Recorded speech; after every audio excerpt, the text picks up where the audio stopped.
میں یہ پوچھنا چاہتا ہوں کہ اگر ماں باپ اپنی اولاد کو زندگی میں کچھ پراپرٹی دیں اور ایک کو محروم رکھیں تو یہ کیا ظلم کہلائے گا؟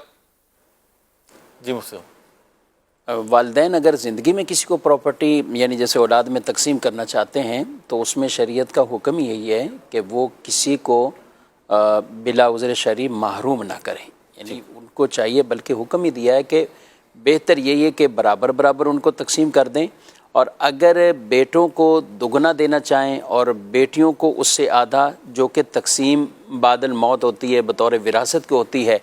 تو اس کی بھی اجازت ہے۔ اور اگر کہیں واقعی کوئی دینی وجہ سے کسی کو اگر کچھ زیادہ بھی دینا چاہیں تو اس کی بھی گنجائش اور اجازت موجود ہے، مگر یہ تو واضح حدیث پاک میں ارشاد فرمایا رسول اللہ صلی اللہ علیہ وسلم نے، جب آپ کی بارگاہ میں یہ کہا گیا جس نے اجازت مانگی کہ میں اپنے بیٹے کو یہ باغ دینا چاہتا ہوں، تو آپ نے فرمایا کیا دوسرے بچوں کو بھی یہ دینا چاہتے ہو؟ تو انہوں نے کہا نہیں، میں دوسروں کو نہیں، انہی کو بس ایک کو ہی دینا ہے۔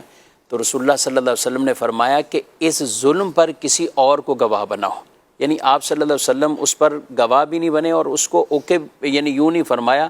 بلکہ اس کی ان معنوں میں ممانعت فرما دی کہ یہ ظلم ہے اور اس ظلم پر کسی اور کو گواہ بناؤ، مجھے نہ گواہ بناؤ۔ ٹھیک، تو اس کو تو واضح طور پر حدیث میں ظلم کہا گیا، یعنی یہ گناہ کا کام ہے اگر کوئی اپنی اولاد میں سے بعض کو بالکل محروم کر دے اور بعض کو دے اور بعض کو صاحب اگر نہ کوئی دے۔ بیٹا نافرمان ہے، کوئی اولاد نافرمان ہے، ماں باپ کو بہت تنگ کرتی ہے، تو اب وہ اگر نہ دے یا پھر اس کی عادتیں ہی خراب ہیں، وہ جوا شراب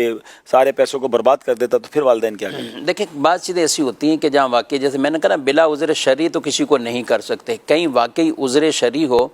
اور وہ عذر اس تک حد تک ہو کہ والدین کو پتا ہو کہ ہمارے اس پیسوں سے اس کے گناہوں میں اور اضافہ ہونا ہے، ٹھیک، اس نے جوے میں لگانا ہے، اس نے اس کو نشوں میں لگانا ہے، اس نے اس میں لگانا ہے، تو پھر وہ کنڈیشن اگر سامنے ہے تو اس کے مطابق تو ٹھیک ہے یہ والے پہلو کی بھی گنجائش نکلتی ہے، لیکن یہ سب کچھ زندگی میں ہے۔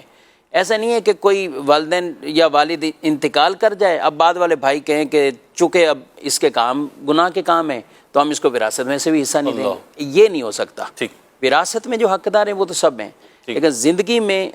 بعض کا جب والد تقسیم کر رہے ہیں اور اس کے شرعی تقاضے بھی اگر پورے کرتے ہیں اور اس پہلو کے تحت کسی ایک کے ساتھ وہ معاملہ کریں